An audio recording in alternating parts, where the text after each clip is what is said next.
কি ফিলিস্তিন নামটা শুনে এড়িয়ে যাচ্ছেন? যান, এড়িয়ে যান। কেননা ফিলিস্তিন তো আর আমাদের বাংলাদেশ না। কোনো সমস্যা নেই, এড়িয়ে যান।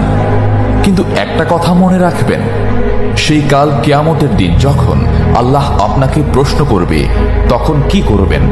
কি করবেন যখন জিজ্ঞাসিত হবেন যে কেন আপনি মজলুম ফিলিস্তিনদের পাশে থাকেননি? জানি উত্তর দিতে পারবেন না, কারণ আপনার নিজেরই জানা নেই এর উত্তর কি হবে। এখন হয়তো বলতে পারেন যে আমি কি করে ফিলিস্তিনে গিয়ে মজলুমদের পাশে থাকব, কি করে এত দূর গিয়ে সাহায্য করব?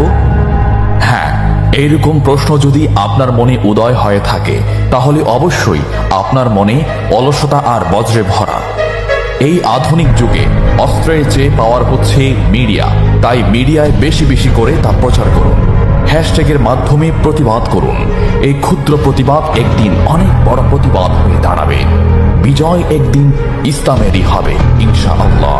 এটা আমার কথা নয়, এটা এই মহাবিশ্বের প্রভুর কথা।